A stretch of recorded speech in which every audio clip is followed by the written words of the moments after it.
Hi, kamusta po ang bawat isa? Narinig naman ninyo ang isang kasabihan na kapag pareho mong ginagawa ng paulit-ulit at umaasa ka ng ibang resulta, ang tawag dyan ay kabaliwan. Yan po ay hindi original sa atin, yan po ay hango sa sinabi ni Albert Einstein. And alam ninyo, taon-taon inaalala natin ang Semana Santa kung saan ang tawag din ay Holy Week nga, di ba? Para alalahanin yung ginawa ni Jesus Christ para tayo iligtas. Pero kung hindi naman nagbabago yung tugon natin tungkol dito, wala ring mangyayari. Kaya inaanyayahan ko kayo, samahan nyo kami sa aralin ngayong araw na ito upang makita natin ano ba ang tamang tugon nang makita naman natin ang ibang resulta na talagang mas mabuti at mas maganda sa ating buhay. Kaya sama-sama ho tayo, panoorin po natin ang video na ito.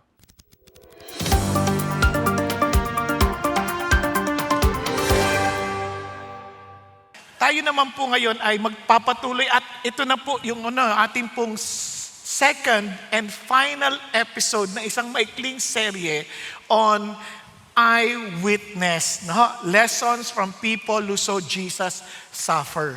Kung meron kayong pagkakataong panoorin ho yung kaninang umaga, maganda rin po ninyong panoorin at napakaganda, ako po ay personally blessed sa message po ni Pastor Ricky and I praise God for him.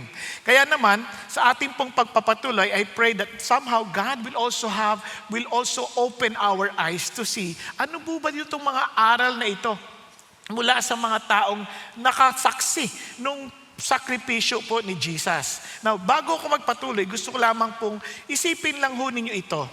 No, isang senaryo, isang building na nasusunog at punong-puno po ng usok yung silid, yung pong kwarto. Sunod-sunod yung mga kwarto ho doon. Talagang sobrang usok. At natrap po ang maraming tao. At doon sa labas, may mga firefighters na sumisigaw. Lumabas na kayo! Ganyan. Sumisigaw talaga para ma-feel nyo yung konti. No? Dito ang daan! Yan. Iniligtas namin kayo! So yun ang mga talagang, syempre, emergency. Pero sa loob, nagkakagulo yung mga tao. May ilan tumatakbo sa exit. May mga ilan nanigas na lang. Hindi na alam gagawin, nanigas na lang. May mga ilan naman na talagang hindi pinansin yung warning. Parang ano lang yan, wala lang, drama lang yan. Yung iba naman po, parang tumakbo pa lalo doon sa sentro ng apoy. Kumaga, na-disorient na sila. Alam mo ninyo, lahat sila nagbigay ng iba't ibang responses doon sa warning na binigay. Ito pong sakripisyo ni Jesus, ito pong cross, kung mapapansin ninyo, ito po ay isang rescue plan ng Diyos. At kung papansin ninyo, itong rescue plan ng Diyos, maraming tao, iba-iba rin ang tugon. Iba-iba rin ang tugon. Alam nyo, ang tao po, pansinin nyo ha, nung tumaas po ang presyo ng gasolina, siyempre, tataas ang presyo ng bilihin, tataas ang pamasahe. Ang dahil lahat nagtataasan, tayo na lang po mga bansot ang hindi. Di ba? Tayo na lang, lahat nagtataasan na. Ngayon, mapapansin ninyo, agad-agad nag-a-adjust tayo doon sa sitwasyon. Nag-a-adjust tayo. Yung iba, nag-iisip bumili ng e-bike. Yung iba naman, nag-iisip ng bumili ng sapatos para sa paglalakad. Iba-iba yung mga tugon natin. But if you notice, everybody is responding right away for the temporary things of life. Pero pagdating sa issue ng eternity, ang bagal nating mag-isip, ang bagal nating tumugon, hindi natin naintindihan na at any moment, we can face God. Alam niyo, may mga tao po na katulad lang kahapon, iyak ako ng iyak dahil isa sa mga kaibigan ko sa Amerika, bigla na lang sinabihan ako na wala na lang, naliligo lang yun. Naliligo lang. Bata pa, sobrang hindi yung matanda, bata pa. Naliligo lang, bigla lang natumba. Tapos tumawag sa kapatid. Sabi niya, nangihina ako. Tapos hindi na umabot. Ni-revive na lang. Noong una pang text sa akin, hindi ko pa naintindihan. Kasi sabi ko, Lord, yung maraming tao, hindi natin iniintindi yung bagay ng eternity. While God is so much concerned that He was willing to leave the comfort of heaven just for all of us somehow to be given hope and salvation. Ngayon ang tanong po ay ganito. Bakit po tayo may iba-ibang mga response? Alam niyo po, ang krus ng Panginoon Diyos, yung suffering niya, ipinapakita po kung sino si Jesus. Pero mas ipinapakita ng suffering ni Jesus kung sino tayo. Mas lalo niya hong pinapakita, sino ka ba? Ano ka ba? Ano ba talaga priorities mo sa buhay? You see, bagamat iba-iba ho ang tugon ng tao, tandaan ho natin to. If people responded differently to Jesus nung panahon na siya po'y nagsasuffer, nag-sacrifice, obviously, they will respond differently when you share Jesus. Di ba? Pag sinare mo si Jesus, iba-iba rin ang tugon ng tao. Now, tingnan po ninyo halimbawa sa Matthew 16. Now, when Jesus came into the district of Caesarea Philippi, He was asking His disciple, ano ba sinasabi ng mga tao tungkol sa anak ng tao? Sabi niya, ang iba po, sabi na kayo daw po si Juan Bautista. Yung iba naman si Elias. Yung iba naman si Jeremiah. At sabi niya, pero kayo, sino ako sa inyo? Yun kasi mas importante yun eh. Di ba, minsan, masyado tayong concern sa mga sinasabi ng tao, di ba? Sabi ni ganito, artista to, sikat ito. Sabi niya ganito daw. Sabi ni ganito daw. Hindi. Ikaw, sino si Jesus sa'yo? Tanong mo yung katabi mo, ikaw, sino si Jesus sa'yo? Be honest. Kahit hindi mo nasagutin, wag niyo na abangan sumagot. Sabi mo lang, uy, sino si Jesus sa'yo? Dagu ka mo lang. Hindi. Kasi, para magising ng konti. Hindi talaga. Sino nga parang si Jesus sa'yo? Seriously. Tingnan nyo ha, si Peter sumagot. Sabi niya, Simon Peter answered, you are the Christ. Ano ibig sabihin ng Christ? You are the expected one. You are the one who will save us. You are the anointed one. You are the King who will come to us and save us from our enemies. You are the priest who will bring us to God. And you are the prophet who brings the very message of God. You are the truth. Yun ang ibig sabihin nun. Kasi sabi niya, you are the Christ, the Son of the living God. Ano ibig sabihin ng Son of the living God? You are very God. Your very nature is God Himself. Kaya in the beginning was the Word, and the Word was with God. Very distinct from each other, but the Word was God. Distinct, but same nature. Are you following? Kaya nga po yung Trinity sinasabi, kasi nga, same substance, same nature, but one God. Kaya hindi magagap ng tao.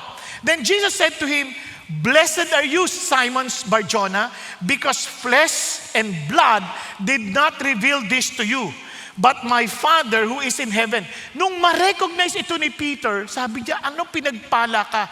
Kasi sa totoo lang, it is not based on your intelligence, it is not based on your being, but based on the goodness of my Father that He revealed these things to you.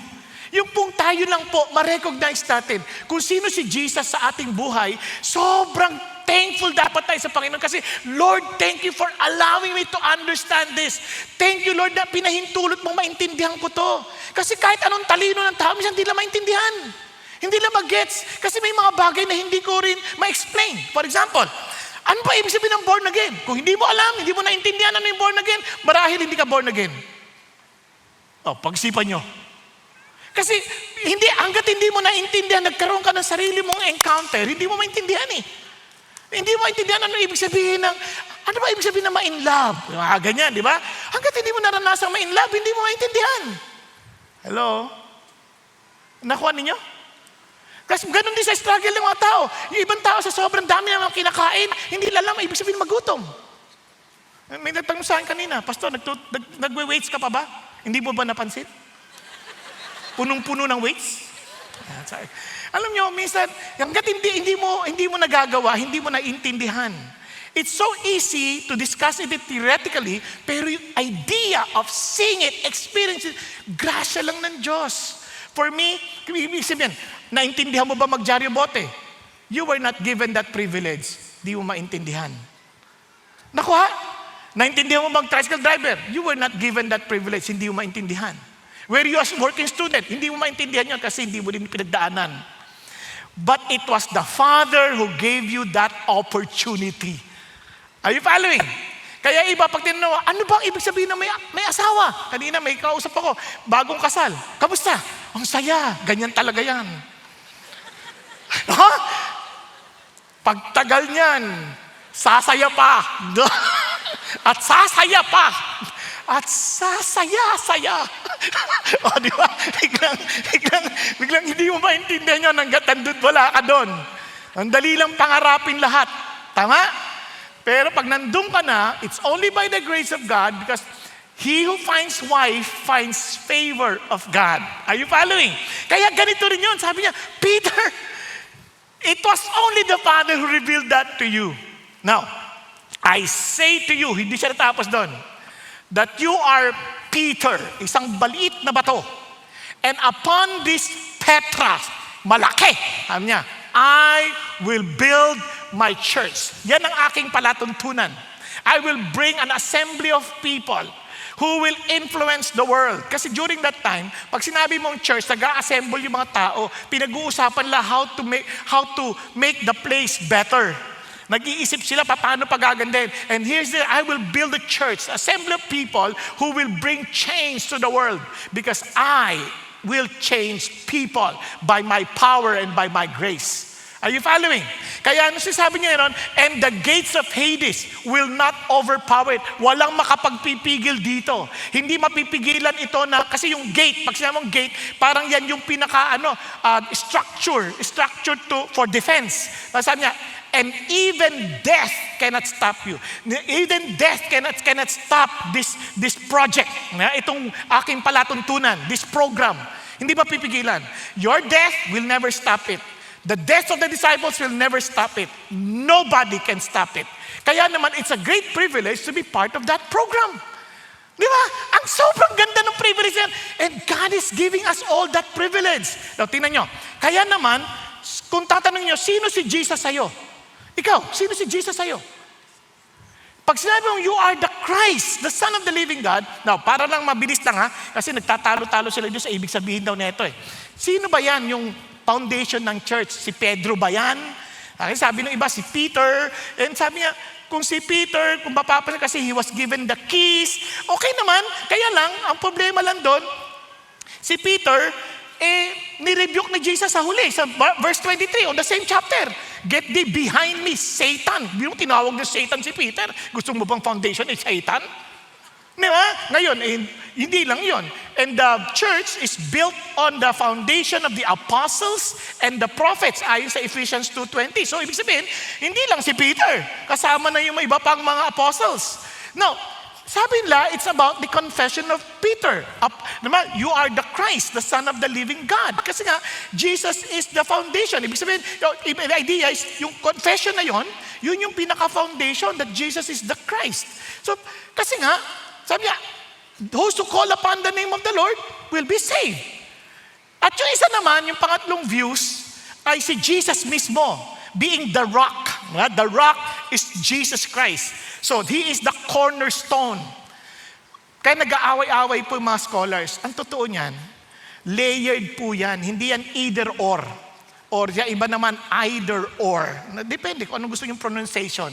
Basta ako, hindi mo kailangan mamili. They are layered. Peter as the first confessor, the content is Jesus, the Christ, the Son of the living God, and the very foundation si Jesus. Kaya layered yan. Nakuha?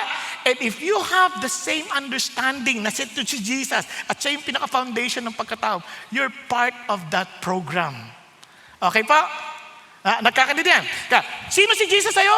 If He is the Christ, the Son of the living God, at siya yung Panginoon mo, ayan, tingnan nyo ha, why do you call me Lord, Lord, if you do not do what I say? What am I trying to say? Go, tell the world, or go into all the world and preach the gospel. Sino nga si Jesus sa'yo? Pakigising mo yung katabi mo. Sino si Jesus sa'yo? Ano sabi? Kung si Jesus talaga ay Panginoon mo, at siya yung Kristo sa buhay mo, anong pinagagawa niya sa'yo? Go into all the world and preach the gospel. Ginagawa mo ba?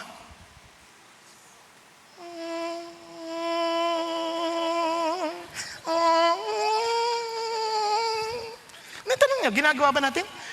Pag-isipan nyo, hindi ako marunong eh. Alam nyo yung Samaritan woman, hindi rin marunong. Kakakilala niya kay Jesus, nagtatakbo na kaagad at nag-preach ng gospel. Alam niyo yung inalihan ng demonyo?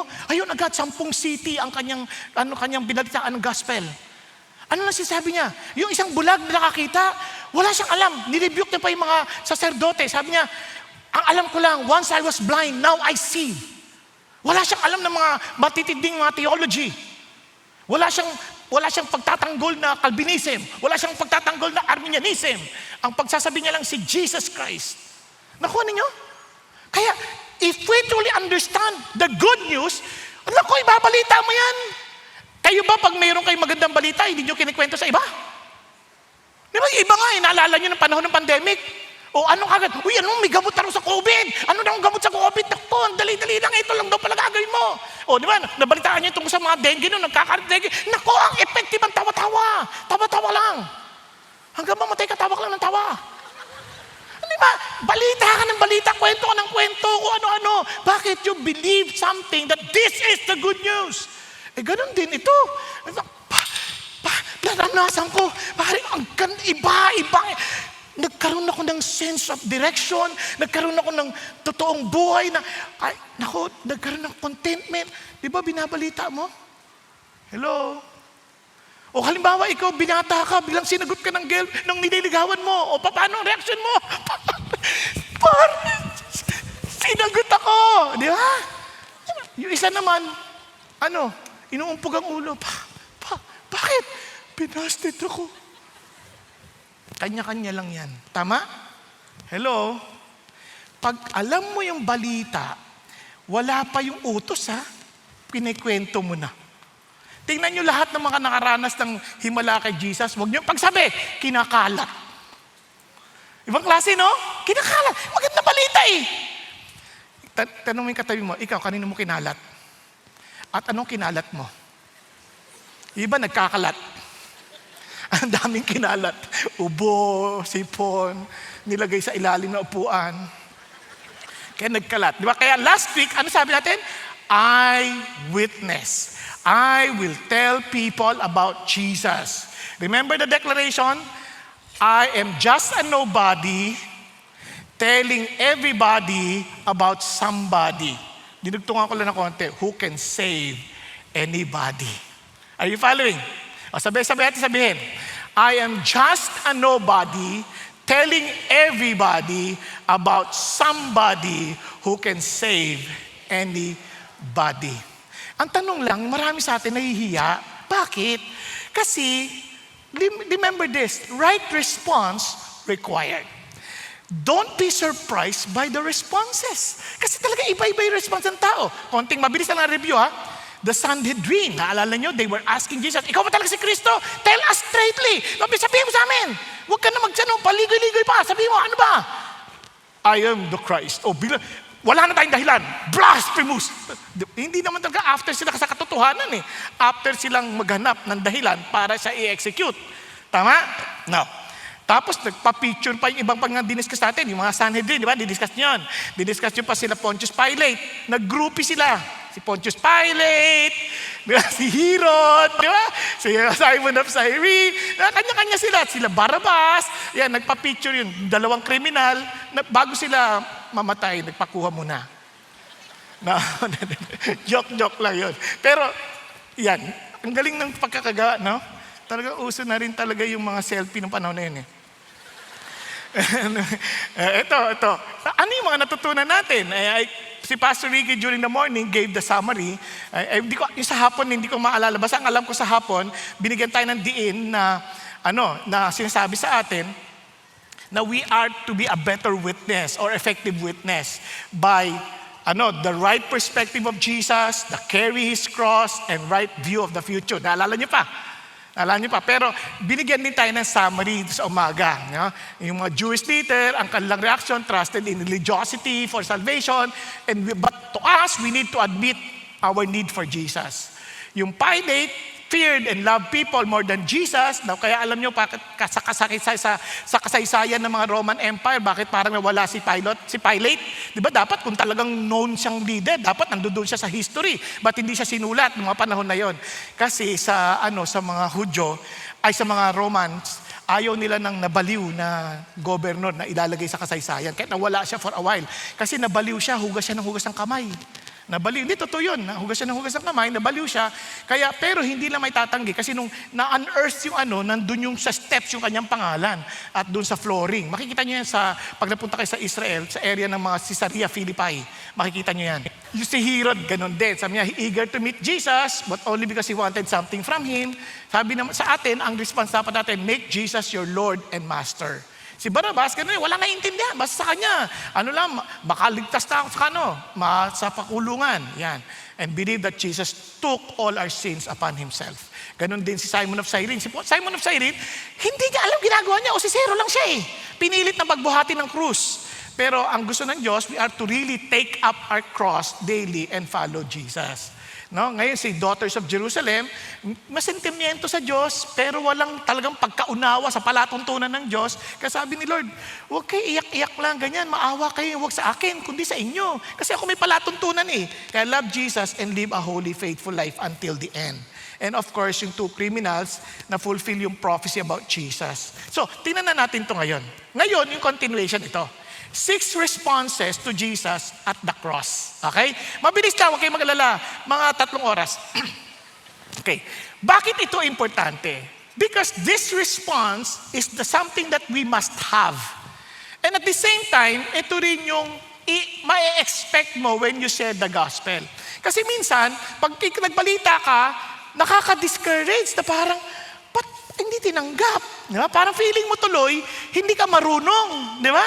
O parang akala mo ikaw yung tinanggihan. Hindi. Sa totoo lang, kung panahon nga nung Jesus mismo ni-reject o kaya ganito yung ginawa nila, then expect the same. Okay? Wag tayong mag-iisip na lagi tayong panalo. Di ba? Kaya sa buhay, ganun din, mga magulang. Huwag nyo naman pong i-train ng anak natin na parang akala mo hindi sila pwedeng mabigo sa buhay. Lahat tayo may kabiguan, kaya iba hindi kayang tumanggap ng kabiguan eh. Hindi kayang tumanggap ng mga insulto. Di ba? Naalala ko yung anak ko nga bata pa siya, sabi niya, ayoko nang pumasok. Bakit? Tinutokso ako. Ha? Bakit? Anak, ganito ha.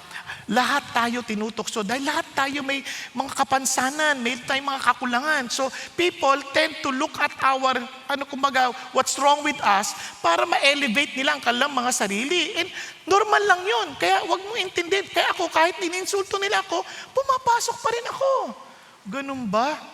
Oo, kaya wag mo intindihin yan. Malalagpasan mo yan. You focus on what God wants you to accomplish. Di sabi niya, thank you pa, thank you. Ano bang tukso sa'yo? Pogi. Ako, sumamaloob na. Ano ba yan? Nakakainis. Sumamaloob, pati si Renato, sama ng loob. Ano ba nangyayari dito sa mundo na to? Joke lang po. Pero what I'm trying to say is this. We need to prepare them also for whatever. Your failures, rejection. Kasi talagang naawa ako sa mga bata ngayon. Ayaw nyo mag-fail yung anak nyo, gusto nyo mag-honor. Kayo gumagawa ng assignment. Hindi ba kayo nahiya niyan?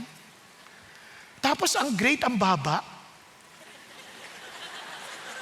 Pag-isipan niyo mabuti. Di ba? Wag natin gawin yon. Turuan natin sila. It's okay for them to fail as long as it's their work. Okay ba yun? Kaya natuwa ko yung mga anak ko, tinalo yung mga magulang. Sila gumawa ng assignment nila, yung magulang hindi. Sabi, Papa, yung magulang niyang gumawa. Di talo mo siya. Naku ha? So, balik tayo dito. Anong response na una? Rejection. Yan. Bakit? Tingnan nyo ha. When they came to the place called the skull, kasi meron pong lugar doon, pag napunta kayo sa Israel, yung bundok talaga mukhang bungo. Mukhang bungo. Ang tawag doon, Golgotha. Yan. There they crucified him and the criminals, one on the right and the other on the left. So magkabila. So napagitaan si Jesus. One of the criminals who were hung there, hurling abuse at him, saying, "Are you not the Christ? Save yourself and us." So in other words, kasi yung mga tao, nakapaligid din doon eh. They were also hurling the same insult and abuse against Jesus. So siya nakiki-argue din kasi sa mundo nito, hindi mo na alam kung sino tama at saka totoo eh. So sunod lang na sunod yung tao. So habang sumusunod yung tao, sabi niya, are you not the Christ? Save yourself and us. Parang sinasabi niya kay Jesus, come on, I will serve you if you will save me first. Di ba? Kung talagang totoo ka, ligtas mo ako.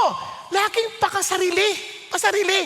Kumbaga, Lord, sagutin mo yung prayer ko. Pag sinagot mo yung prayer ko, susunod ako sa'yo. Hindi ganun ang Christian life. Sa atin, naintindihan natin na hindi ito tungkol sa atin. Kaya may mga tao, when you begin to share to them the gospel, they will say, wag na sa akin, okay na ako. Lumaki na ako sa ganyan, mga Bible na ganyan. Matagal na ako, religyoso kami. And in fact, kung sakali man, hindi pa ngayon. Na-experience yun na yan? Hindi pa ngayon. O kaya, busy pa ako. O mamaya na lang, Lord. Imagine yourself, ito, yung mamang to, pumunta sa doktor. Sabi niya, Dok, may sakit ako. So, chinek.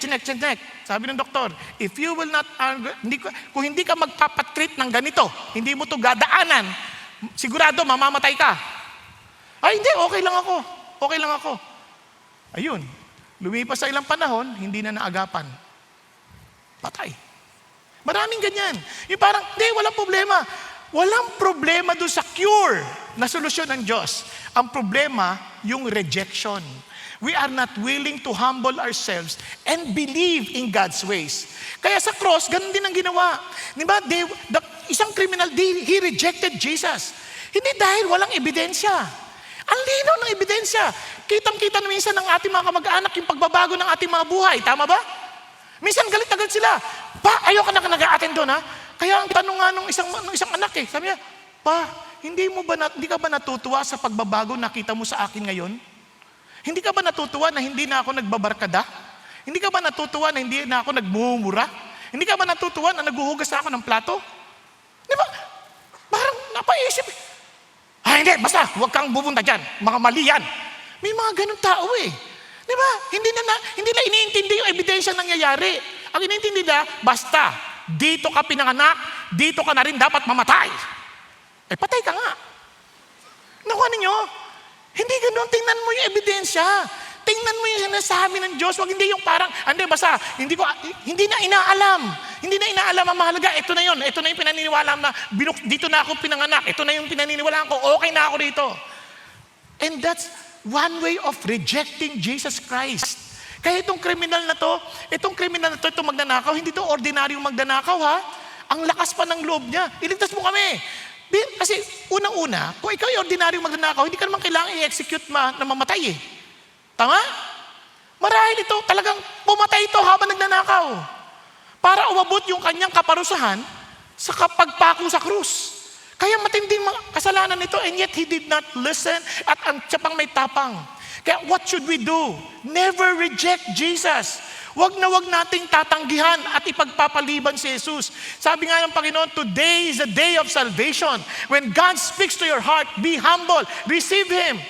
Aminin natin kung ano talagang pinagdadaanan natin. Alam naman natin that we are so empty, our lives are not going anywhere, pero ayaw pa rin natin. Sinasabi, subukan si Jesus. Ayaw pa rin natin pakinggan. Bakit? Basta ayoko. Why? Because of the lack of evidence? No. Because of the lack of humility to admit that our need. Hindi tayo honest sa ating mga sarili. Sa totoo lang, marami sa atin, nagkukunwaring ayos tayo sa buhay. But deep within your heart, you know. May maraming tao sa atin, ang daming suot na maskara. Pag tinanong mo, kamusta ka na? Mabuti. Yung totoo, mabuti nga. Hindi, nga talaga. Sinasabing mabuti na ka Mabuti ba yan? Wala ka akong pamasahe. Mahal na gasolina. Nakuha ninyo? Di lalabas yung totoo. Biglang lalabas yung katotohanan. Saan nino ka umaasa? Now, I praise God, meron tayong Diyos. Hindi mo kailangan sayuin yung hawak mo ang beat. Hawak ka ni Lord. Di ba? Hawak tayo ni Lord. Yun ang hawak, yun ang ating alalahanin. So if ever you share the gospel, they will say, hindi ako ready, okay na ako. Don't get discouraged.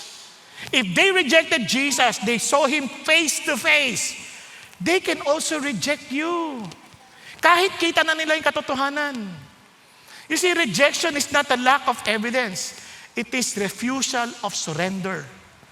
ayaw natin magpasuko sa Diyos. Yes, we try our best to also become religious, attend a service, attend a lot of activities. Hindi yun ang kailangan ng Diyos. Ang hinahanap ng Diyos yung magsumuko ka sa Kanya. Na masasabi mo, Lord, Ikaw talaga lang ang Panginoon, walang iba. Naunawaan? Kaya nga, ang pangalawa, buti na lang, sa kabilang bahagi, may repentance. Tingnan ninyo. Both the other answered and rebuking him said, do you not even fear God since you are under the same sentence of condemnation? And we indeed are suffering justly, for we are receiving what we deserve for our deeds. But this man has done nothing wrong. Biruin mo, it's very clear to them. Walang kasalanan to. Ibig sabihin, sobrang obvious na alam nila yung background. Nakuha? Pero hindi ganyan yan yung una. Nung una, doon mo maintindihan yung pagmamahal ni Jesus. Mo, nung una yan, yung mamang yan, para maintindihan natin, galit din yan. Sabi niya, the robbers, both of them, who had been crucified with him, were also insulting him with the same words. Pareho sila, they were agreeing to the world. They were agreeing with the crowd. Ito, totoo yan. Walang yan. Pero bigla siguro habang minagmamasdan niya, hindi magpapatol. Siguro pag narinig niya pang, Father, forgive them, for they do not know what they're doing. Sobra to, ang lupit nito. Alam niyo bakit malupit? Pag-isipan niyo mabuti ha. Pag-isipan niyo mabuti. Halimbawa, boss kayo. Boss kayo. Tapos kung kausapin kayo ng mga tauhan ninyo, parang walang galang. Mapapansin niyo, may kurot sa puso ninyo. Naiinis ka, grabe to. Kahit tayo mga Christians, pag-isipan niyo mabuti. You treat someone as if that is your brother or sister or sons and daughters. Talagang, ito, tinuring mo ka, anak o ganyan. Talagang you love them sincerely. Halimbawa lang, anak na lang natin. Then all of a sudden, they will disrespect us. Kinakausap mo, bigla kang tinatalikuran. How would you feel? May kurot sa puso mo, di ba? Na parang gusto mong, yung iba, siyempre, hindi ba tayo, gaganti mo sa akin, hindi ka nagkatahiya sa akin, kapal lang mo, ako nagpapakain sa'yo. Di ba? May mga ganyan pa, di ba? Napansin nyo, may sakit. And just imagine Jesus Christ. He created us. And we are suffering from His hand. And what did He say?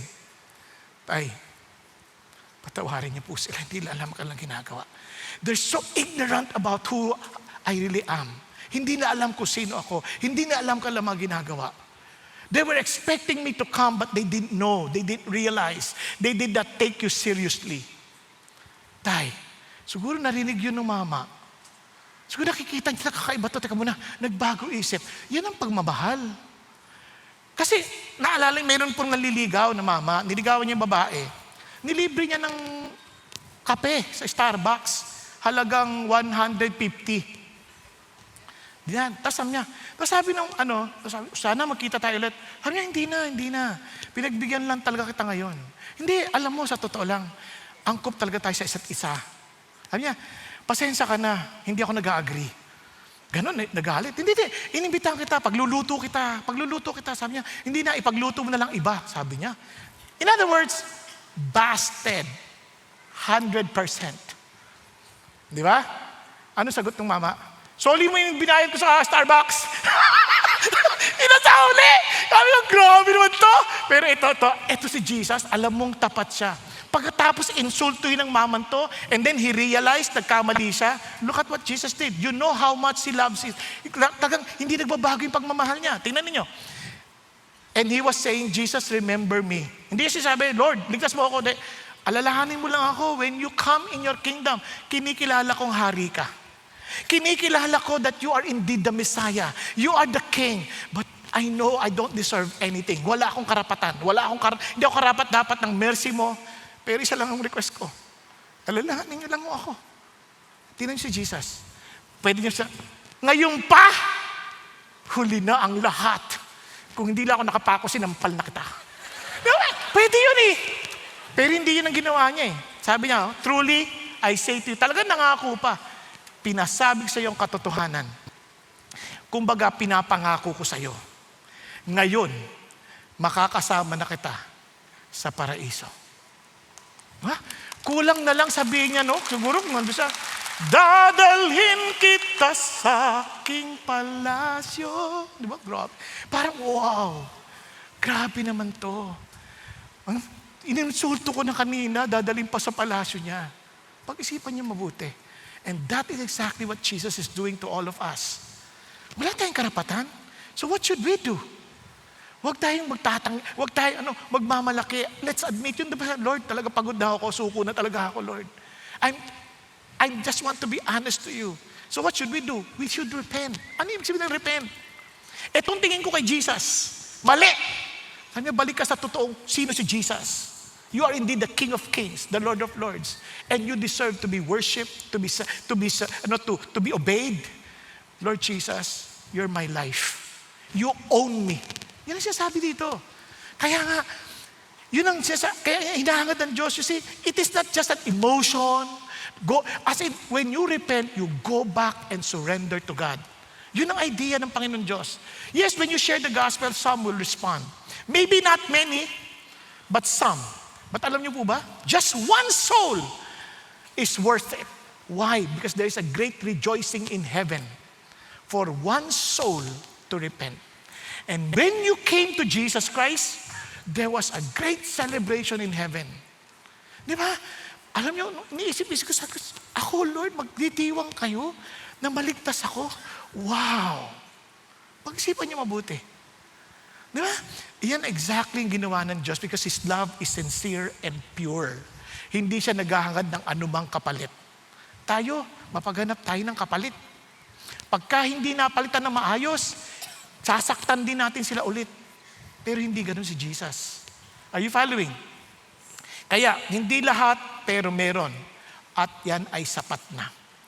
One moment of surrender can change family. Eternity, as in eternally. Di ba? Sarap. Now, pangatlo, ridicule. May mga nang insulto. They mocked Him. Anong ginawa nila? Tingnan niyo po ang ginawa nila. But Jesus was saying, Father, forgive them, for they do not know what they're doing. And they cast lots, dividing up His garments among themselves. Ano, nakikita niyo ba yung nangyayari?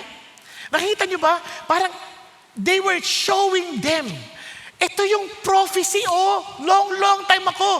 Just before your eyes, if you truly understand the word, ito nangyayari before your eyes, what I already told you, long time ago. Parang sa panahon natin ngayon, di ba? Kung nababasa mo yung Bible, wow! Yung nangyayari sa Middle East, yung mga nangyayari sa mundo, yung nangyayari sa amin ng flood control, hindi yan bago. Kung nabasa niyo yung Bible, makikita niyo, hindi kayo masusurprise. Hindi kayo masusurprise. Magugulat pa kayo, wow, malapit na ang pagdating ng Panginoon kasi kitang-kita ko na kung paano niya ginagawa at sinufulfill ang kanyang salita. And that is exactly what's going on here. And the people stood by looking on, even the rulers were sneering at Him, saying, He saved others, naligtas ang iba, pero hindi niya maligtas ang kanyang sarili. If this is the Christ of God, His chosen one, bakit? Tingnan niyo, the soldiers mocked Him, coming up to Him, offering Him our sour wine. Isipin niyo, the very Creator, binigyan ng sour wine. Di ba? Insulto kasi, kung siya'y hari, you are presenting the best wine available. But He was given a sour wine. Anong ginamit na? Pinantabo para iabot sa Kanya. Yung ginagamit sa panghugas ng puwet. Sobrang insulto. Sabi niya, ligtas mo sarili mo. There was also, nilagay pa ng inscription, this is the King of the Jews. And the Jewish people, they were laughing, they were mocking Jesus without knowing. If these Roman soldiers would mock an innocent one, claiming to be your king, just imagine anong gagawin nila sa inyo after.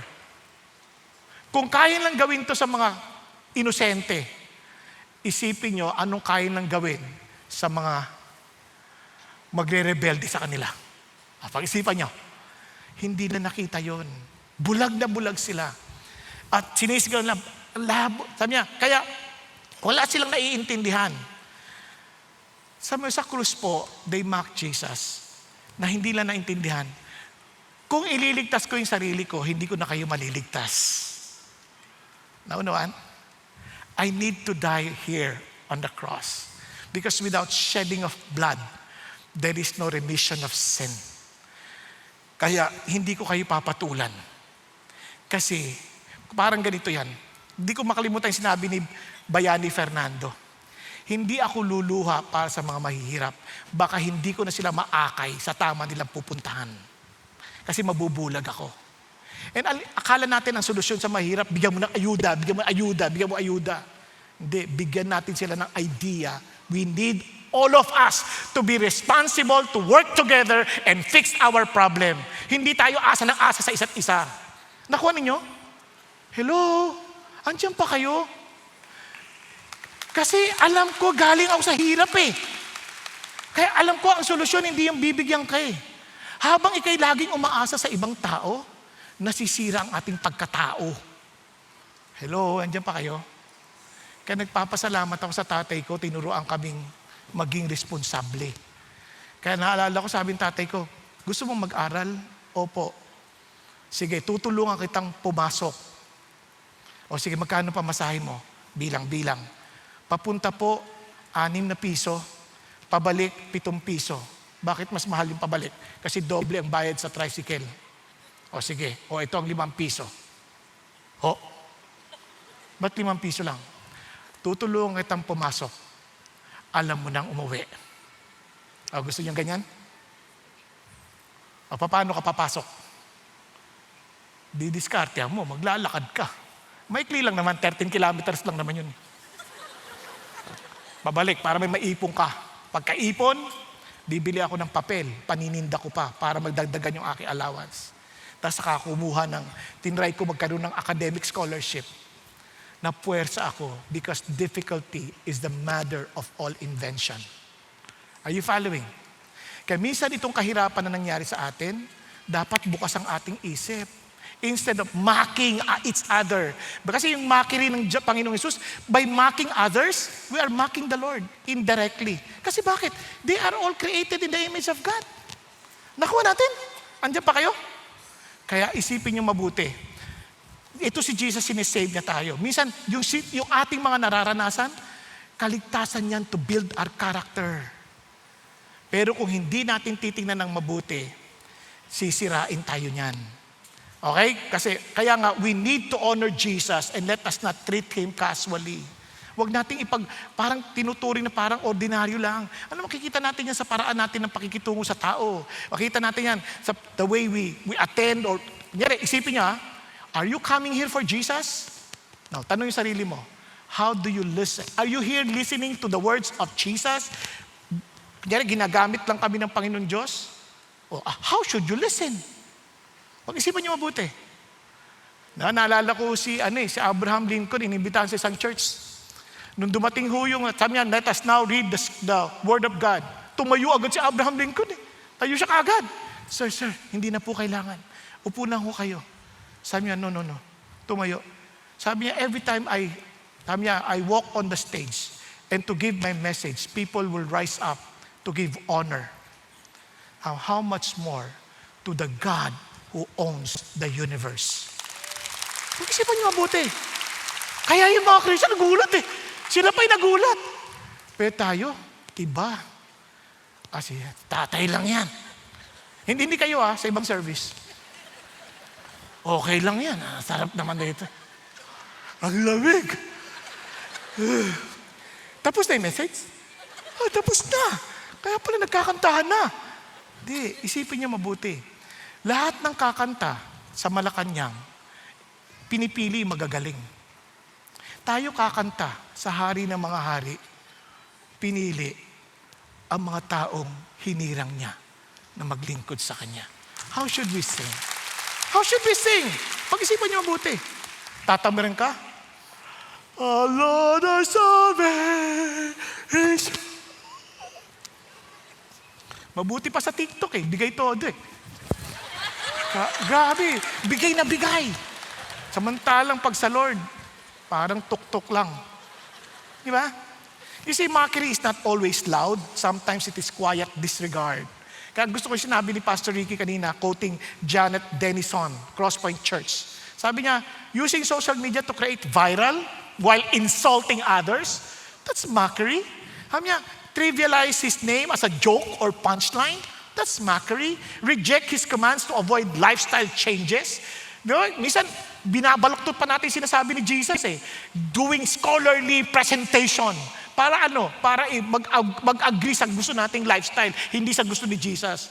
Now, distort His teaching, fit modern ideologies, use His name for personal gain, and disregard His commands but claim He is Lord. Hindi naman pinapansin yung kanyang sinasabi. That's mockery. Pero tandaan nyo ito, people may laugh, dismiss us, even joke, and make us a butt of jokes. Yes, it will hurt, but it is expected. Maaasahan yan. But what people laugh at today, they may cry over tomorrow. And for us who are crying today, ano sabi ni Jesus? Blessed are those who mourn, for they shall be comforted. Amen po? Yun ang ating panghawakan. And kaya sabi na, do not be mocked, do not be deceived. God is not mocked. For whatever a man sows, sabi niya, this will also reap. Ako, Mari, kung ano yung tinanim mo, yan ang aanihin mo Number 4, resistance. They will resist you. Bakit ko nasabi? Tingnan nyo. And the people stood by looking on, and even the rulers, the people and the rulers, were sneering at him, saying, He saved others, let him save himself. This is the Christ of God, His chosen one. Ang nakakalungkot, no? They knew the scripture. They knew that before Christ to be glorified, before Christ to be honored, Christ to bring justice to the world, He had to suffer first. But they never saw it. Kasi hindi na binabasa ng totoo. Basta sa kanila, sinabi na ng pastor yan, okay na yan. Sinabi na ng mga rabbis namin, okay na yan. No. We are asked by God. Ano sabi ng Lord? This book of the law shall not depart out of your mouth, but you shall meditate on it day and night, that you will be careful to do everything written in it. Then you shall be prosperous and have good success. Di ba ang sarap nun? We want to be successful. We want prosperity. But we don't take God seriously. Kaya hindi natin binabasa ang kanyang salita. Kasi tingnan nyo, ako, alam nyo si Jesus, ang saya. Ang saya. Wala kang kakatakutan Tingnan nyo simple lang. Sabi ko sa inyo, may apo na ako, di ba? Magta3 linggo na siya. Wala namang nagagawa yun. Di ba ganyan? Huwag nagugutom na. Ikaw naman, ikaw, gutom. Naisip ko na, Lord, bakit tuwang-tuwa akong makita tong batang to? Bakit ako tuwang-tuwang iisipin lagi yung kailangan niya? Pag umiyak, bakit agad-agad tinignan mo? Sakit ba tiyan mo? Jijingle ka ba? Gutom ka ba? Bakit? Wala naman siyang may aambag sa akin. Wala naman siyang, hindi naman niya ako minamasahe pag pagod ako. Di ba? Ang ingay pa, natutulog na ako. Bakit? Gusto mo? Pero hindi ganun ang reaction mo Di ba? Bakit? Because you see the image that you have on that kid. Hindi ko kamukha, pero yung image na baby siya, nakikita mo yung resemblance somehow. Tama? And isipin nyo kung bakit ganun ang heart ni Jesus sa atin. Because we are created in the image of God. And He delights seeing us. He delights us. He wants us to be with Him in eternity. Because we are created in His image. Madalas, wala naman tayong naibigay sa Diyos Kaya hindi siya interesado sa ano gagawin natin para sa Kanya. He wants us to enjoy what He's doing for us. Nakuha natin? Kasi kaya, bakit ayaw mo yung anak mong bumabaliktad lang dyan? Baka madisgrasya siya. Ganon din si Lord. Kaya ayaw kita magkasala, sisirain mo yung sarili mo. Kaya gusto kitang mabuhay ng maayos. But you have to listen carefully with my plans. Di ba yun ang sinasabi ng Lord? Kaya grabe, sabi ko, grabe to. Kaya nga, you know what? Sabi nga isang pastor, the hardest people to reach are not sinners outside. Sino? But religious people inside. They know the scripture, but they don't understand it. They have no perception of who God really is. Kawawa. Lahat sa kanila parang religious activity lang. Kaya pansinin nyo, ang daming tao, hindi na na-enjoy ang Christianity. Bakit? Kasi, pag sinabi mong kailangan mo si Jesus, mabait naman ako spiritual naman ako alam ko na yan. Hindi na kailangan ng Diyos. God wants us not just to know Him, but we are to submit to Him. Okay pa tayo? Kaya nga, when we share the gospel, except some and say, they will even argue with you. They will even debate you. I know that, but still resist to submit to Jesus Christ. Listen to this. Hindi po CCF ang magliligtas sa inyo. To some people, they think, Christian na ako, CCF na ako, nag-a-attend na ako eh. Hindi ho totoo yan. Unless you encounter Jesus Himself, hindi ka magiging Christian. Ang dami ko na atang nakausap na Grab, nag-a-attend sa CCF, pero hindi na naintindihan ng Christianity. Pag-isipan niyo mabuti. Ang dami ko nakakausap sa palengke pa, sa grocery. They claim, tinanonood ko po kayo. Napanood ko po kayo. Grabe. Nakilala mo na si Jesus, tinanggap mo na siya sa buhay mo bilang Panginoon. Ano yun? Yan na sinasabi ko eh. Para ka lang nanood ng Itbulaga niyan. Natawa ka, umiyak ka, pero hindi mo natagpuan si Jesus. Sayang. Nakuha ninyo? Para ho yung si Orville at saka Wilbur Kelly, ewan ko yung magkapatid na nag-invento ng aeroplano, naalala nyo? Nandun siya, pagka sumulat sa kapatid, nagtelegrama. We did 59 seconds flying. Sabi niya, we will be with you soon in Christmas. Sabi ganon. To celebrate Christmas. Alam nyo, telegrama. Takbo agad siya sa news. Famous bicycle distributor will come on Christmas. Nakalimutan yung lipad. Yung pinaka-importanting lilipad, na lumipad sila ng 59 seconds, hindi nila naibalita. Ang ibinalita, uuwi lang yung dalawa. Sometimes we miss the extraordinary because we're too focused on the ordinary. Di ba? Nasanay na tayo, aatin tayo dyan, makikinig tayo. Sino magpipreach? Ay, siya. Ay, nako, ayoko niyan. Ingay-ingay, ang tagal-tagal pa. Di ba? Tapos ang babanggitin niya lang si Renato. Pag-isipan niyo. Hindi yun eh. You missed the point. Si Jesus, ang kailangan natin. He was the one who died on the cross. You see, you can know the truth and still resist it. Bakit? Kasi we don't want to disturb our comfort. Kaya buti na lang, mayroong mga ilan na they had this recognition. Anong recognition? They recognized Christ. Look at this. Now when the centurion saw what had happened, biglang lumindol eh. Tapos dumindol. He began praising God, saying, certainly, this man was innocent. Hindi lang yun ang ibig niyang sabihin. Imagine, a centurion leads about 80 to 100 soldiers. They are battle-tested.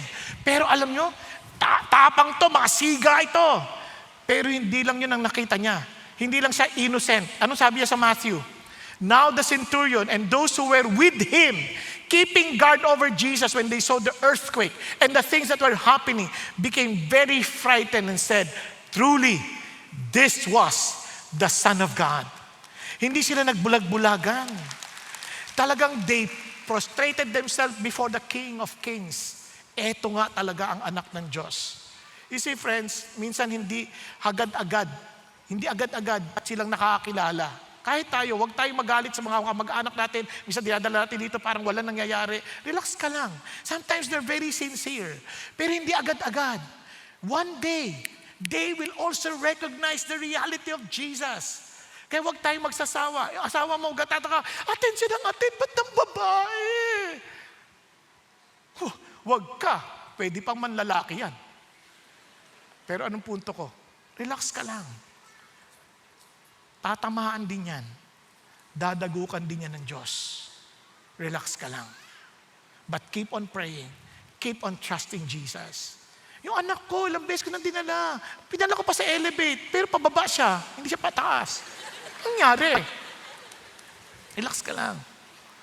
Hindi naman tao ang gagawa niyan. Hindi rin kami. Hindi yung ministry. Si God. Kaya it was God who revealed Himself to this man. You see, friends, ngayon mga taon sabihin, tagal-tagal na nag-attend, ngayon ko lang naintindihan sa wakas. Just keep on seeking. Kaya sabi ng Bible, keep on asking until you receive. Keep on seeking until you find. Keep on knocking until the door opens. Are you following? Ganun ang sinasabi ng Diyos. Relax lang. You see, sometimes same gospel, but different moment. Iba-ibang panahon.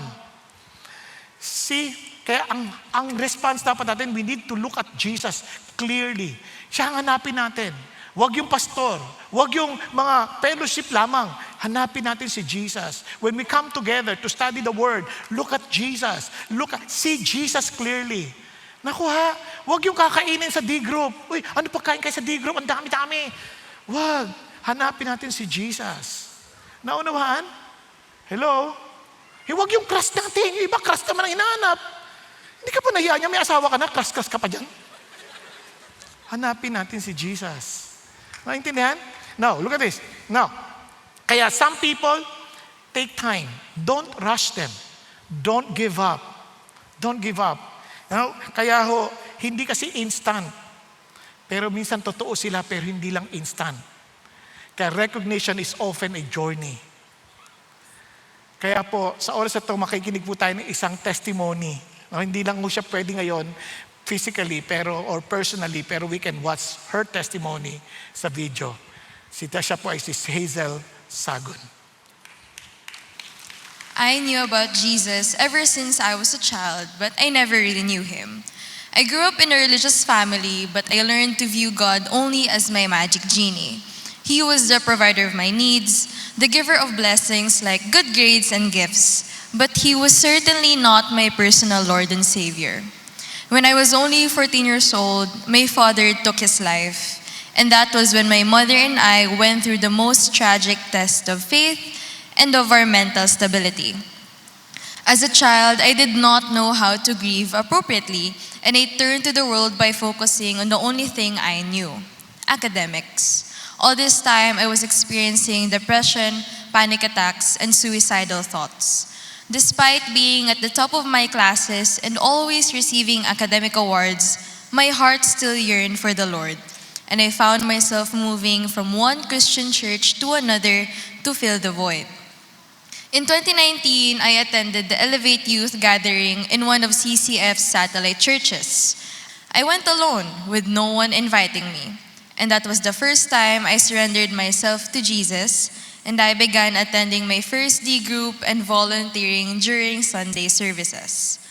After 1 year, I was able to bring my mother to CCF, who began experiencing her own personal transformation and spiritual journey. However, during these teenage years, I was actually living a double life. Even while serving in ministry and being part of the D group, I entered 2 consecutive romantic relationships and committed sexual immorality. I was exposed to vices and sexual sin and was constantly lying to my mother. This went on for roughly 4 years, and looking back now, I can testify that the Holy Spirit never stopped convicting me of my sin. And by the time of my last relationship at 18 years old, God allowed me to be genuinely and fully broken before Him. During prayer and fasting of 2024, the Holy Spirit moved me to cry out to Jesus and guided me to finally admit my faults to my mother.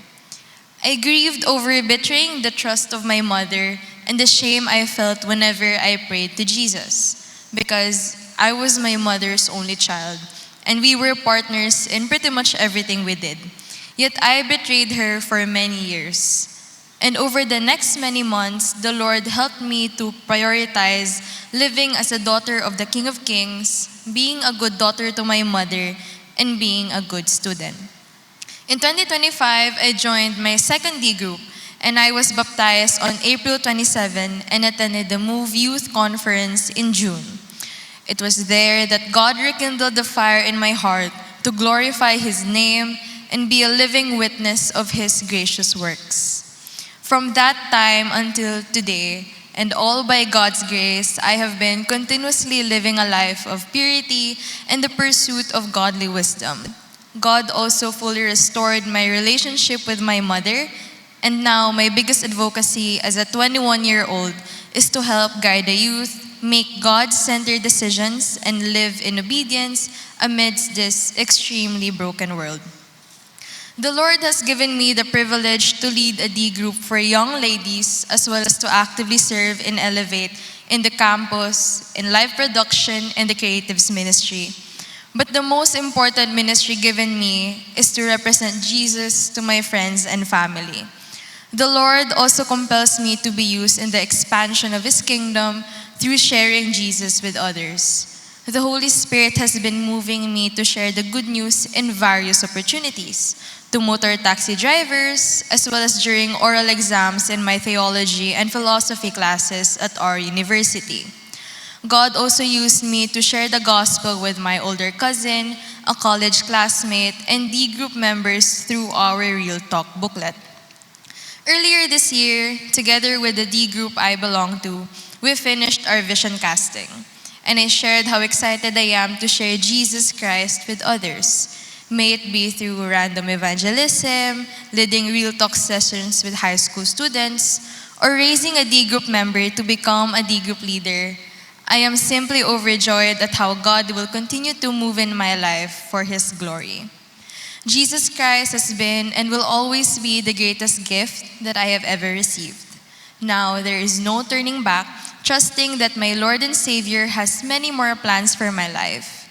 There simply is no reason for me to stop telling people about Jesus, especially since I am an eyewitness to His love, grace, and power that transforms lives.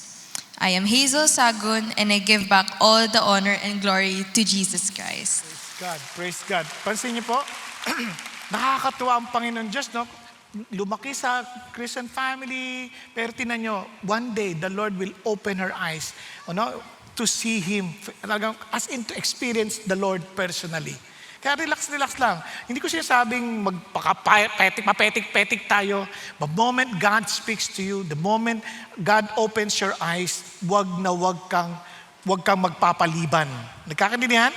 And praise God that by His grace, we are given that chance to recognize Him. Now, tingnan ho natin to. And lastly, responsive devotion. Kaya nga, we need to respond.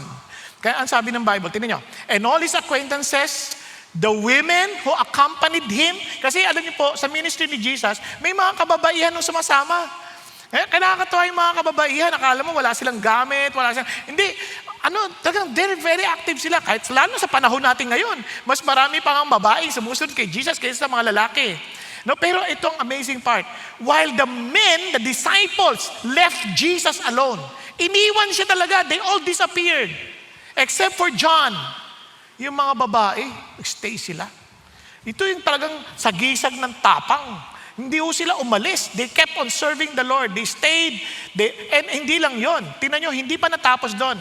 Mayroon pang isang nagsisikretong tagasunod ni Kristo na mayaman, si Joseph. Si Joseph, member of the council, a good and righteous man.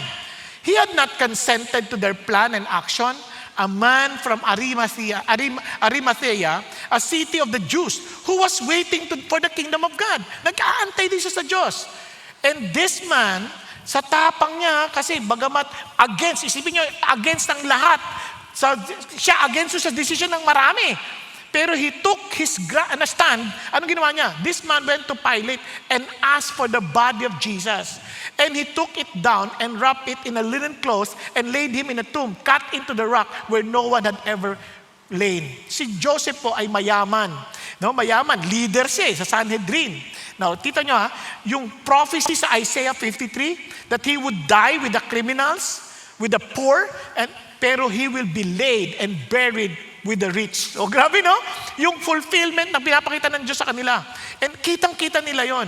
Now, alam niyo po ba na hindi lamang si Joseph of Arimathea, sino pa? Si Nicodemus. Si Nicodemus, sa John naman, mapapansin who had first come to him by night. Naalala niyo yun, yung sa John chapter 3. Also came bringing a mixture of myrrh and aloes about 100 pounds weight. Hindi ho yung biro. While the disciples disappeared, the women stayed. Joseph stepped forward and Nicodemus finally stood his ground. Alam niyo sa buhay, maraming hamon, maraming mga pressure ng crowd, sabi sa'yo, wag di tama yan, mali yan. And sometimes, napo-force tayo na mag-compromise. Wag. Bakit? God wants us to remain faithful. Even if it's hard, even when it's quiet, need to be faithful. Of course, we can expect some will step back. Some will stay silent and even disappear. But you and I, we need to keep going. Amen po. Tuloy-tuloy lang, kahit wala sa spotlight. Kahit hindi tayo pinapansin, tuloy-tuloy lang. Kahit sinusuklian tayo na hindi maganda, tuloy-tuloy lang. Total, ang pinagsisilbihan natin, hindi tayo sinuklian. Nag-advance na si Jesus. You see, friends, faithfulness is proven under pressure. Now, before I end, I just want to show you something. Alam niyo ba itong mga kinuha ng Jesus na mga eyewitnesses? Criminal, moral outsider. Wala talagang pag-asa yan. Centurion, racial outsider, hindi siya Hudyo. Ang panalangin ng mga Hudyo noon, salamat at hindi ako hentil. Dahil ang mga hentil ay panggatong lamang sa impyerno. Tayo, mga hentil tayo. And yet, we are racial outsiders. Pero niligtas ng Panginoon Diyos. Women, social outsiders. Sila po ay considered na mga property at second class. In fact, hindi sila pinakikinggan sa korte. They are social outsiders. Ito, para for Jesus to save them? Wow! Pero amazingly, hindi niya sinasabing mahihirap lang ang kanyang inaabot o yung mga cast out lang. Pati ang mayaman, a respected leader. Sama na natin si Nicodemus. Sarang sinasabing, Lord, salvation is not based on your background, your moral performance, social status, or your qualification. Lagi natin pinapaalala ang ating sarili, for by grace, you've been saved through faith. That's not of yourself. It is what? A gift of God. Regalo to sa'yo ng Diyos. Not as a result of work, so that no one may boast. Kapatid, may good news ako sa inyo. Habang inaalala natin yung sacrifices ni Jesus, alalahanin mong hindi ito tungkol sa iyo, gawa.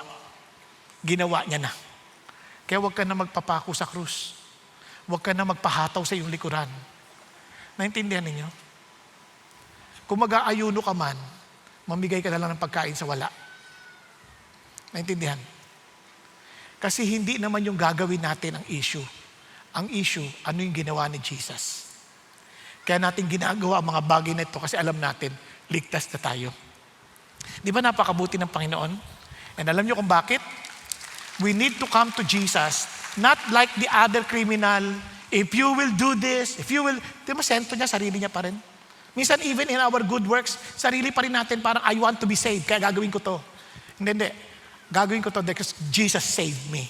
Magkaiba. Kaya yun ang sinasabi niya rito, unless Jesus becomes the center of your life, you never understand Christianity. Kasi in Christianity, Jesus is at the center.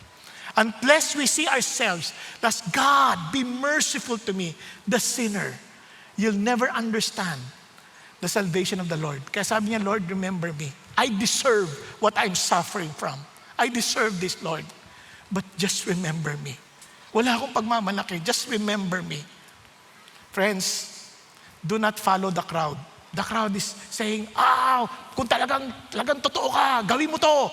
Dapat walang kahirapang nangyayari. Kahit tayo na may kagagawa ng kahirapan na nangyayari sa atin. Kaya nga, do not conform to the standard of this world, but be transformed with the renewing of your mind. And remember this, Jesus took all the sufferings, the payment of sin.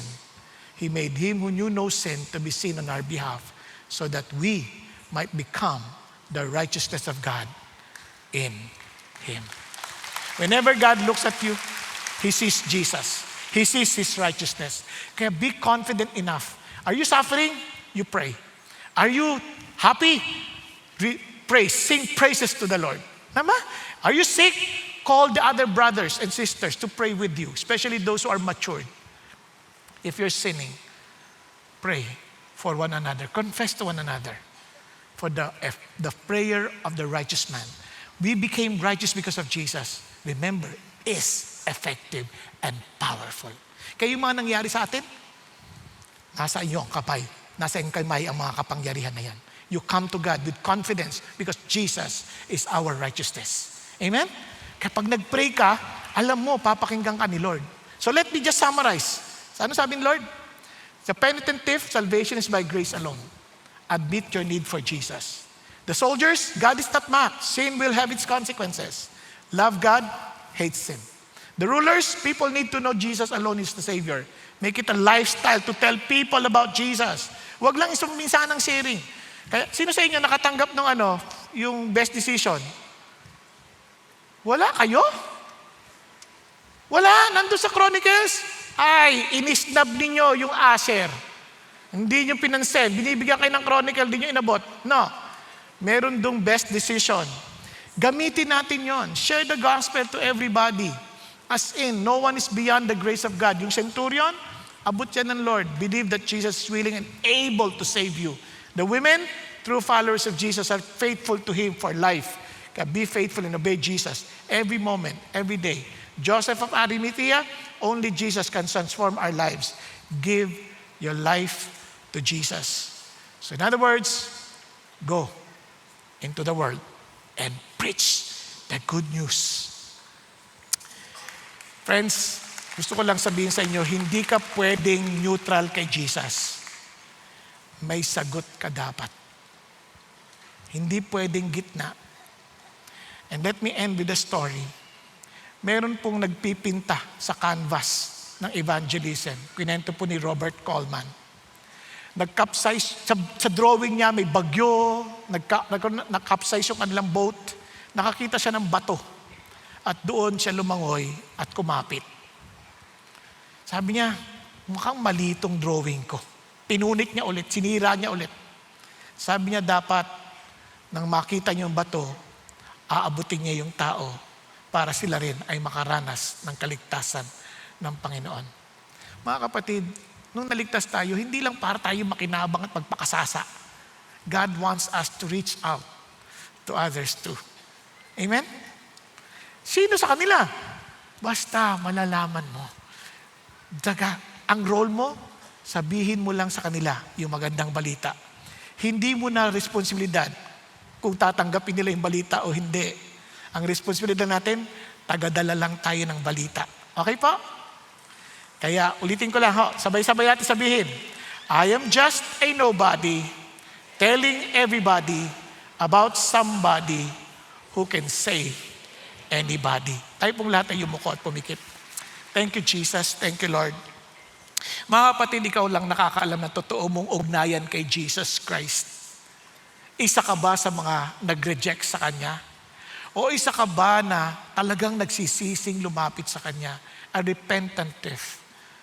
O ikaw ay isang taong resistant? Or you keep on ridiculing Jesus? You call Him Lord and yet you're not even following Him.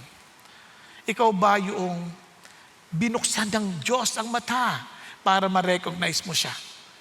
Ikaw ba yung taong nagbigay ng talagang resolusyon na sabi mo, Lord, I will be devoted to you. That you are not just my Lord with my mouth, but with my whole being. I will respond to you with my devotion, giving you my all, as you have given yourself and your all to us. Thank you, Jesus, that you came for me. Thank you, Jesus. I am so helpless and hopeless, but you came for me and you saved me. You died for me.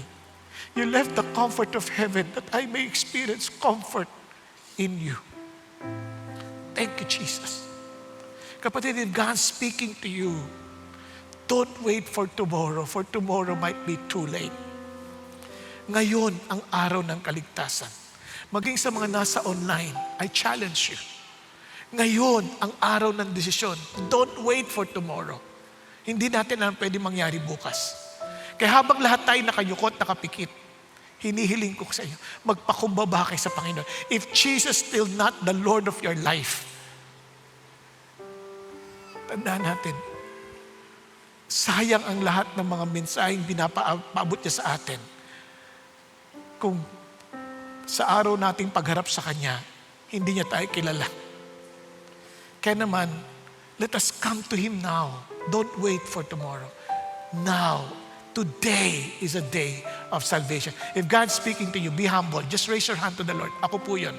Ako po yun. Yes, hallelujah. Thank you, Jesus. Yes, maging nasa taas, nasa upper balcony, maging sa mga nasa online. Yes, be humble. Raise your hand to Jesus and say, Lord Jesus, just remember me, Lord. For you are indeed the King of kings. You are the Lord of lords. Thank you for dying on the cross for me. And thank you that you rose again from the dead. That whoever believes in you will never die. Hallelujah. Thank you, Lord, that we will forever live with you. Not because we're good, but simply because you are good. And your righteousness, O God, becomes ours. Because you died for us. You paid the penalty of sin. And you placed your goodness to us, O Lord, that we can come boldly to the Father. And Lord, and exercise our new nature, a being of, Lord God, part of your family.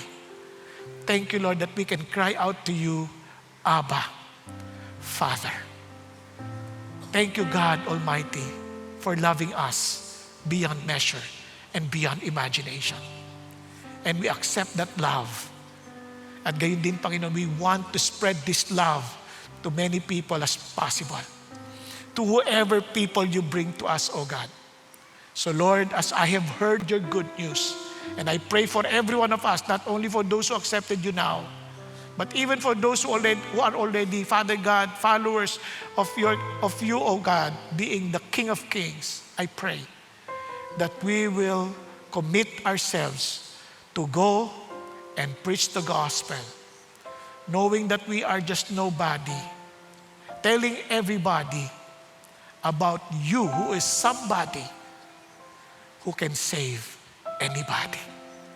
We love you, Jesus, because you first loved us. And we give you all the glory and honor.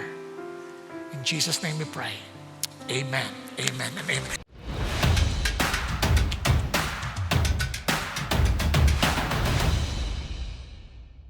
Magandang araw, CCF family.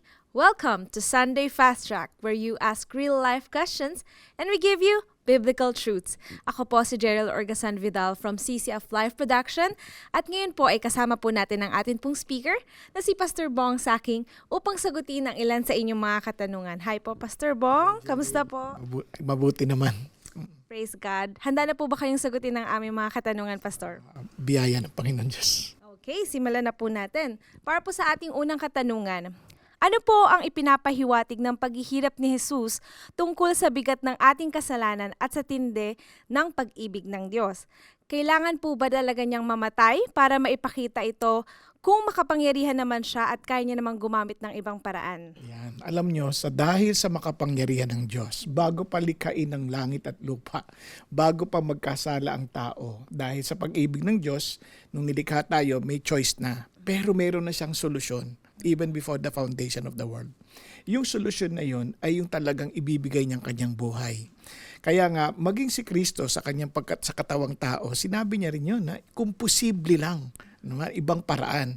Pero meron na silang takdang paraan. Kaya ang sabi ng Biblia, without the shedding of blood, there is no remission of sin. Kaya kailangan niya talagang mamatay sa krus. At bukod pa ron, kahit sa lumang tipan pa lang sinasabi na kailangan siyang maipako so that the curse will be taken away from us. So yun po, kaya makita niyo yung kapangyarihan ng Diyos at yung kasalanan natin, sobrang tindi kasi it separated us from God. Kinuha ni Jesus yon. Kaya nga nung sinigaw niyang, my God, why hast thou forsaken me? Yan dapat ang sigaw ng bawat taong makasalanan sa impyerno. Na parang sa tindi ng kaparusa, Lord, bakit parang iniwan ka mo kami? Pero kinuha lahat ni Jesus yun sa atin para hindi na natin yan isisigaw sa kawalang hanggan. Sa halip ang sigaw natin, in your presence there's fullness of joy. Salamat po, Pastor. Ngayon naman po, makikita natin na hindi talaga pinatulan ni Kristo ang paghamon ng magnanakaw at yung mga leader na iligtas niya ang kanyang sarili at ipakita ang kanyang kapangyarihan, di ba po? So, sa ehemplo po na ito ni Kristo, ang hindi po ba pagtatanggol sa ating sarili ay itinuturing na kahinaan? O sa praktikal na buhay, mali po ba na ipagtanggol ang ating sarili? Ayan, sa totoo lang, hindi tayo tinawag para ang sentro ng buhay natin ay ating sarili. Tinawag tayo para ang sentro ng buhay natin si Jesus. So tulad ni Jesus, hindi niya pinagtatanggol ang kanyang sarili dahil tinatayuan niya ang palatuntunan ng ng Panginoong Diyos, ang kanyang Ama. At ang palatuntunan na yun ay iligtas tayo, hindi yung kanyang sarili.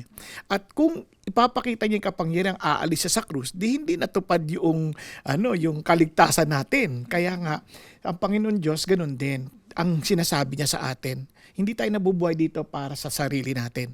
Nabubuhay tayo dito para sa palatuntunan ng Diyos. And that's basic Christianity.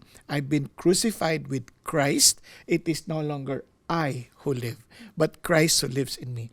And the life I now live in the flesh, I live by faith in the Son of God who loved me and gave Himself for me. Maraming salamat po.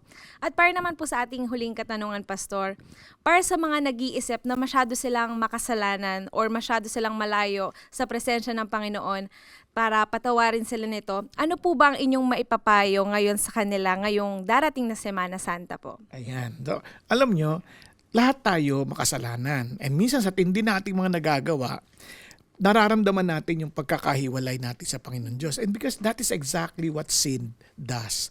Sabi nga, it separates us from God. Ganun pa man, si God ang umabot sa atin. Binigay niya ang kanyang bugtong na anak ni Jesus. Ang sabi ni Panginoon Jesus, I am the way, the truth, and the life. No one can come to the Father except through Him. Kaya anong dapat natin gawin? Sa ating pong pag-aalala ng ginawa ni Jesus, dapat maalala rin natin na hindi natin kailanman kayang pumaroon sa Diyos sa pamamagitan ng ating sariling lakas, sa kabaitan at effort. Ito ay lahat dahil kay Jesus. Kaya nga, kay Jesus tayo pupunta. Diba? And ang ganda nito, sabi ni Jesus, walang lalapit sa akin na aking itataboy. Kasi ang Panginoon nandito siya para iligtas tayo, hindi para ikondina.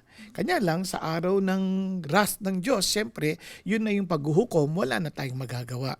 Kaya yung iba, yung pinakahuling paghuhukom, pero sa iba naman, bago pa mangyari lahat yon, na-judge na tayo.